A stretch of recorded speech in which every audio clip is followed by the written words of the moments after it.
വർഷങ്ങളുടെ ഉള്ളിൽ കോൺഗ്രസിന് ഒരു MLA ഇല്ല എന്നുള്ളതാണ് കോഴിക്കോടിന് UDF-ന്റെ ഒരു പോരായ്മയായിട്ടുണ്ടായിരുന്നത്. ഇത്തവണ എന്ത് സംഭവിക്കും? ഇത്തവണ കോൺഗ്രസിന് കോഴിക്കോടിൽ നിന്നും MLA അല്ല MLA-മാരുണ്ടാവും. ഭയാനകമായ രീതിയിലുള്ള തോൽവിയാണ് LDF-നെ കാത്തുകിടക്കുന്നത്. UDF-ന് അനുകൂലമായൊരു കുത്തിയൊഴുക്കാണ് ഇന്നലെ പോളിംഗിലുണ്ടായത്. ആ കുത്തിയൊഴുക്കിൽ LDF-ന്റെ എല്ലാ വൻമരങ്ങളും കടപുഴി വീഴും. ജില്ലയിൽ 13-ൽ 13 സീറ്റും പിടിക്കും. മുഴുവൻ സീറ്റും പിടിക്കും. 13-ൽ 13, 13 ഔട്ട് ഓഫ് 13. ഈ പോളിംഗ് ശതമാനം കൂടിയത് ഇപ്പം LDF-ന്റെ ഒരു വാദം പറയുന്നത് SIR വന്നതിന് ശേഷമുള്ള ആദ്യ വോട്ടെടുപ്പാണ്. അപ്പം SIR-ൽ സാധാരണ അതിന് മുമ്പുള്ള പട്ടികയിൽ നിർജ്ജീവമായ കുറെ വോട്ടുകൾ ഉണ്ടാവും. അപ്പോൾ അതുമല്ല, ഇത്തവണ മുഴുവൻ ആളുകളും വോട്ട് വന്നതുകൊണ്ടാണ് ഇത്രയൊരു വർധനവ് ഉണ്ടായിട്ടുള്ളത്. അതുകൊണ്ട് തന്നെ ഒരു വലിയ തരംഗം, UDF തരംഗം ഒന്നും പറയാനില്ല എന്നുള്ളതാണ്. 4-ാം തീയതി വരെ എന്ത് വേണവർ പറഞ്ഞോട്ടെ. ഒരു കാര്യം, SIR വന്നതിന്റെ പേരിലാണെങ്കിൽ നിങ്ങൾ ടോട്ടൽ വോട്ടുകൾ നോക്കിയോ? ആകെ വോട്ടുകൾ സമഗ്ര വോട്ടർ പട്ടിക പരിശോധന ശേഷവും എല്ലാ മണ്ഡലവും കൂടിയതല്ലേ? ആ കൂടിയ വോട്ടിന്റെ പെർസെന്റേജ് അല്ലേ വന്നത്? ആണല്ലോ. അങ്ങനെയാണെങ്കിൽ പോളിംഗ് ഒരുപാട് നടക്കണ്ടേ? ഇതിലും മുകളിൽ പോകണ്ടേ?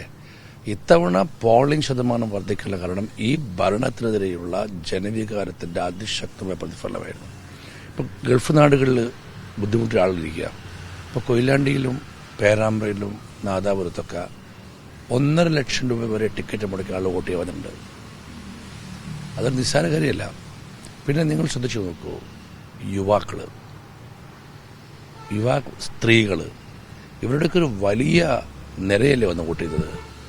ഇത്രയേറെ ബൂത്തുകൾ പിന്നെ അവിടെ ഒരുക്കിയത് കൊണ്ടാണ് വൈകിട്ടും പോളിംഗ് ബൂത്തിൽ ആളുകൾ കാത്തിരിക്കാതിരുന്നത്.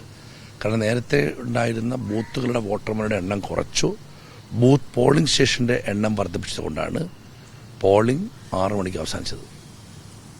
ഇപ്പം ഈ UDF-നെതിരെ ഒരു ആരോപണം ഉയർത്തിക്കൊണ്ടിരിക്കുന്നത് ഈ മതം പറഞ്ഞ്, ഇപ്പൊ പേരാമ്പ്ര പോലെയുള്ള സ്ഥലങ്ങളിൽ ഒക്കെ മതം പറഞ്ഞ് വോട്ട് വാങ്ങി എന്നുള്ളതാണ്. ഞാൻ പറയട്ടെ, തോൽക്കാൻ പോകുന്നൊരു മുന്നണിയും പാർട്ടിക്കാർക്കും വിഭ്രാന്തി കൊണ്ട് അങ്ങനെ പലതും പറയും.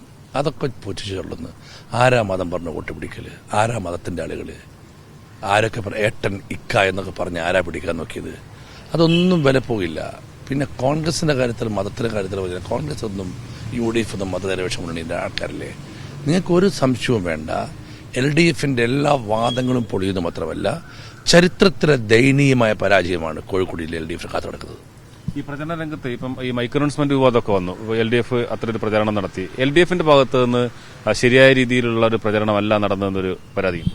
ഒരു ധാർമ്മികതയും മൂല്യവും ഇല്ലാത്ത പ്രചരണം, വ്യക്തിഹത്യ, സ്ഥാനാർത്ഥികളെ വ്യക്തിഹത്യ, അതുപോലെ തന്നെ തെരഞ്ഞെടുപ്പിന്റെ പ്രചരണ പരിപാടിക്ക് മര്യാദയുടെ സ്വീകരിച്ചുള്ള ഒരു പ്രചരണം അതുണ്ടായിട്ടില്ല. മര്യാദ ഘട്ട പ്രചരണമായിരുന്നു.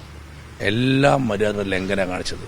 അതുമാത്രമല്ല, എങ്ങനെയൊക്കെ സ്ഥാനാർത്ഥികളെ വ്യക്തിഹത്യ ചെയ്യാൻ പറ്റുമോ അതൊക്കെ CBI വെച്ചിട്ടുണ്ട്.